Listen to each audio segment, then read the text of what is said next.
There's much to appreciate about subverting expectations. I spent most of the pre-release build-up to Carolyn Polachek's new album expecting it to be dry eggplant skin levels of boring, only to end up enjoying exactly the same singles that I thought I didn't like when listening to the full thing. And more. Polachek's voice has that library soft whisper, even at her most intense, and my favourite album by her duo, Chairlift, begins with 3 perfect pop songs before unfortunately cowering into a corner of sedative balladry, or snooze cruise as I like to label it, the too common cold curse of throwing a ballad into the midst of an otherwise kinetic and zestful pop record. Even the best aren't immune, and Polachek deciding to focus her dream-inspired solo soundscape on the very thing that she's proven herself not particularly good at really pissed on my plate of chicken katsu, but maybe I should just shut up. No, seriously, I ended up finishing Pang with warm tingles and a smile on my face. I would have been impressed had the album just been merely okay, but it's more than that, and producing alongside the sleek, mischievous craft of Jack Antonoff's secret twin Danny L. Hall, who tends to pump life into the music that he touches instead of siphon the colour out of it like the gas tank of a truck. Polachek is convincingly the lead sorceress of her misty-eyed wonderland. The world of Pang benefits from space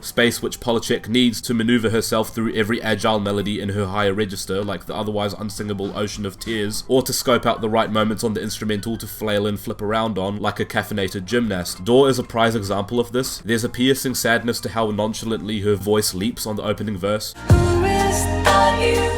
Who I sing to in the house is empty. While her repetition on the chorus gives you this disorienting sense of an infinite loop. Elsewhere in the song, her voice somersaults and tumbles all over the show, almost like it's trying to find its right place, which makes it feel perfectly restless while contained in a smooth sailing vessel. A little bit like when you toss and turn in bed to find the right sleeping position or the cold spot on the pillow. Apt considering the sleep and dream theme that beams through the seams on track 13. To her, Pang is a jolting phrase that wakes you up from a dream, so it makes sense that on the album's title track, they're punctuated like that. She even takes a quick breath before puffing them out like Lana Del Rey's vape smoke. The weird thing is that even though this album seems to be a pretty streamlined, slow jam effort on the surface, it's pretty restless throughout, in a way that I think is probably really cool, actually. Polachek plays with different vocal deliveries on Hit Me Where It Hurts. She strains until her voice cracks on the bridge, takes her voice lower for deep, sultry pulsing on the verses, and then swings it around slowly with a bit of groove-driven swagger for the chorus. It's kinda hot. Makes me want to cricket bat my neighbor's letterbox, but in slow motion. Feeling like a butterfly trapped inside a plane.